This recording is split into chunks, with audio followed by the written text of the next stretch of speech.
श्री नारद पुराण में वर्णित श्री वराह पुराण का सार। इस अध्याय का नाम है श्री वराह पुराण का लक्षण तथा उसके पाठ, श्रवण एवं दान का महात्म्य। श्री ब्रह्मा जी कहते हैं, वत्स सुनो, अब मैं वराह पुराण का वर्णन करता हूँ। यह 2 भागों से युक्त है और सनातन भगवान विष्णु के महात्म्य का सूचक है। पूर्व काल में मेरे द्वारा निर्मित जो मानव कल्प का प्रसंग है, उसी को विद्वानों में श्रेष्ठ साक्षात नारायण स्वरूप वेद व्यास ने भूतल पर इस पुराण में लिपिबद्ध किया है।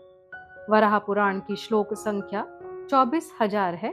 इसमें सबसे पहले पृथ्वी और वराह भगवान का शुभ संवाद है। तदनंतर आदि सतयुग के वृतांत में रैभ्य का चरित्र है। फिर दुर्जय के चरित्र और श्राद्ध कल्प का वर्णन है।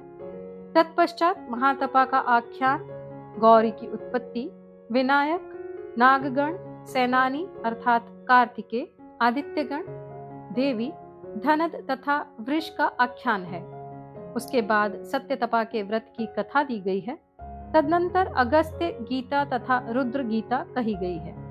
महिषासुर के विध्वंस में ब्रह्मा, विष्णु और रुद्र तीनों की शक्तियों का महात्म्य प्रकट किया गया है। तत्पश्चात पर्वाध्याय, श्वेतोपाख्यान, गौप्रदानिक इत्यादि सत्य युग का वृतांत मैंने प्रथम भाग में दिखाया है।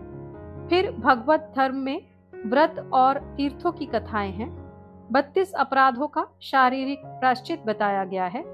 प्राय सभी तीर्थों के पृथक पृथक महात्म्य का वर्णन है। मथुरा की महिमा विशेष रूप से दी गई है। उसके बाद श्राद्ध आदि की विधि है।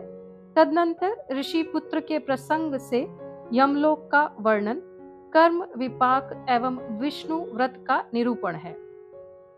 गोकर्ण के पाप नाशक महात्म्य का भी वर्णन किया गया है।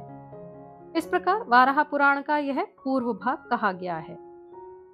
उत्तर भाग में पुलत्स्य और पुरुराज के संवाद में विस्तार के साथ सब तीर्थों के महात्म्य का पृथक पृथक वर्णन है। फिर संपूर्ण धर्मों की व्याख्या और पुष्कर नामक पुण्य पर्व का भी वर्णन है। इस प्रकार मैंने तुम्हें पापनाशक वराह पुराण का परिचय दिया है। यह पढ़ने और सुनने वालों के मन में भगवत भक्ति बढ़ाने वाला है। जो मनुष्य इस पुराण को लिखकर और सोने की गरुड़ प्रतिमा बनवाकर तिल धेनु के साथ चैत्र की पूर्णिमा के दिन भक्ति पूर्वक ब्राह्मण को दान देता है, वह देवताओं तथा महर्षियों से वंदित होकर भगवान विष्णु का धाम प्राप्त कर लेता है।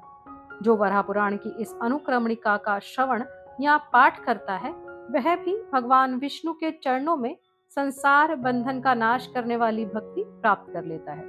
इस प्रकार श्री नारद पुराण में वर्णित श्री वराह पुराण के सार का पाठ संपन्न हुआ। अपने सनातन और वैदिक इतिहास से जुड़ने के लिए कृपया इस चैनल को सब्सक्राइब करें। ओम श्री वराह देवाय नमः।